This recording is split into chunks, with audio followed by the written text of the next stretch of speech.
ದುಡುಕಿ ರಾಜು ಇಂದು ಮತ್ತೆ ಏನು ಮಾಡುತ್ತಾನೋ ಹಳ್ಳಿಯ ಶಾಲೆಯ ಮಕ್ಕಳು ಪಿಸುಗುಟ್ಟಿದರು.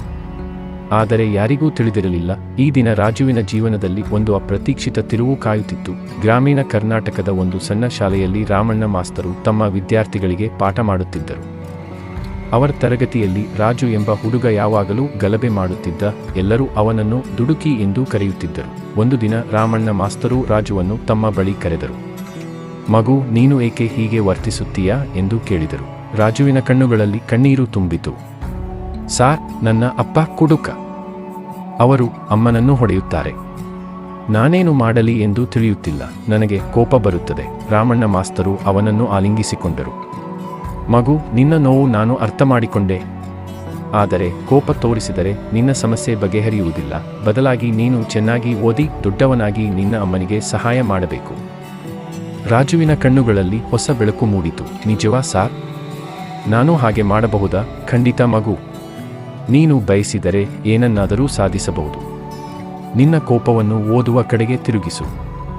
ನಾನು ನಿನಗೆ ಸಹಾಯ ಮಾಡುತ್ತೇನೆ. ಆ ದಿನದಿಂದ ರಾಜು ಬದಲಾದ. ಅವನು ಶ್ರದ್ಧೆಯಿಂದ ಓದತೊಡಗಿದ. ರಾಮಣ್ಣ ಮಾಸ್ತರು ಅವನಿಗೆ ಹೆಚ್ಚುವರಿ ತರಗತಿಗಳನ್ನು ನಡೆಸಿದರು. ವರ್ಷಗಳು ಉರುಳಿದವು. ರಾಜು ಯಶಸ್ವಿ ಇಂಜಿನಿಯರ್ ಆಗಿ ಹಳ್ಳಿಗೆ ಹಿಂದಿರುಗಿದ. ಅವನು ನೇರವಾಗಿ ರಾಮಣ್ಣ ಮಾಸ್ತರ ಮನೆಗೆ ಹೋದ. ಮುದುಕರಾಗಿದ್ದ ರಾಮಣ್ಣ ಮಾಸ್ತರು ರಾಜುವನ್ನು ನೋಡಿ ಆಶ್ಚರ್ಯಚಕಿತರಾದರು. ರಾಜು, ನೀನಾ? ಎಷ್ಟು ಬದಲಾಗಿದ್ದೀಯಾ? ರಾಜು ಅವರ ಪಾದಕ್ಕೆ ನಮಸ್ಕರಿಸಿ ಹೇಳಿದ. ಸಾರ್, ನೀವು ನನ್ನ ಜೀವನವನ್ನೇ ಬದಲಾಯಿಸಿದಿರಿ. ನಿಮ್ಮ ಮಾತುಗಳು ನನ್ನನ್ನು ಸರಿದಾರಿಗೆ ತಂದವು. ಈಗ ನಾನು ಇಂಜಿನಿಯರ್ ಆಗಿದ್ದೇನೆ. ನನ್ನ ಅಮ್ಮನನ್ನು ನೋಡಿಕೊಳ್ಳುತ್ತಿದ್ದೇನೆ. ಅಪ್ಪ ಕೂಡ ಕುಡಿಯುವುದನ್ನು ನಿಲ್ಲಿಸಿದ್ದಾರೆ. ರಾಮಣ್ಣ ಮಾಸ್ತರ ಕಣ್ಣುಗಳಲ್ಲಿ ಸಂತಸದ ಕಣ್ಣೀರು ತುಂಬಿತು.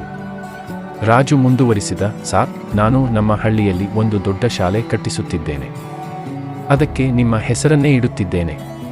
ನಿಮ್ಮಂತಹ ಶಿಕ್ಷಕರು ಇನ್ನೂ ಹೆಚ್ಚು ಮಕ್ಕಳ ಜೀವನ ಬದಲಾಯಿಸಲಿ. ರಾಮಣ್ಣ ಮಾಸ್ತರು ರಾಜುವನ್ನು ಆಲಿಂಗಿಸಿಕೊಂಡರು. ಒಬ್ಬ ಶಿಕ್ಷಕನ ಪ್ರೀತಿ ಮತ್ತು ಮಾರ್ಗದರ್ಶನ ಹೇಗೆ ಒಂದು ಜೀವನವನ್ನು ಬದಲಾಯಿಸಬಲ್ಲದು ಎಂಬುದಕ್ಕೆ ಇದು ಸಾಕ್ಷಿಯಾಯಿತು. ಈ ಕಥೆಯು ನಮಗೆ ಹಲವಾರು ಮೌಲ್ಯಗಳನ್ನು ಕಲಿಸುತ್ತದೆ. 1. ಪ್ರತಿಯೊಂದು ಸಮಸ್ಯೆಗೂ ಹಿಂದೆ ಒಂದು ಕಾರಣವಿರುತ್ತದೆ.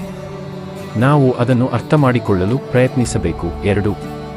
ಕೋಪ ಮತ್ತು ಹಿಂಸೆ ಯಾವುದೇ ಸಮಸ್ಯೆಗೆ ಪರಿಹಾರವಲ್ಲ. ಬದಲಾಗಿ ಶಿಕ್ಷಣ ಮತ್ತು ಸಕಾರಾತ್ಮಕ ಬದಲಾವಣೆಯೇ ನಿಜವಾದ ಪರಿಹಾರ. 3.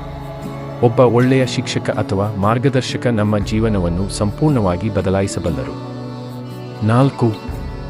ನಮ್ಮ ಕಷ್ಟಗಳನ್ನು ನಮ್ಮ ಸಾಧನೆಗೆ ಪ್ರೇರಣೆಯನ್ನಾಗಿ ಬಳಸಿಕೊಳ್ಳಬೇಕು. 5. ನಮಗೆ ಸಹಾಯ ಮಾಡಿದವರಿಗೆ ಕೃತಜ್ಞರಾಗಿರಬೇಕು ಮತ್ತು ಅವರ ಉಪಕಾರವನ್ನು ಮರೆಯಬಾರದು. 6. ನಾವು ಯಶಸ್ವಿಯಾದಾಗ ಇತರರಿಗೂ ಸಹಾಯ ಮಾಡಲು ಮುಂದಾಗಬೇಕು. ಈ ಕಥೆಯು ತೋರಿಸುವಂತೆ ಪ್ರೀತಿ, ತಾಳ್ಮೆ ಮತ್ತು ಸಮರ್ಪಣೆಯಿಂದ ನಾವು ಯಾರ ಜೀವನವನ್ನಾದರೂ ಬದಲಾಯಿಸಬಹುದು ಮತ್ತು ಸಮಾಜದಲ್ಲಿ ಸಕಾರಾತ್ಮಕ ಬದಲಾವಣೆ ತರಬಹುದು.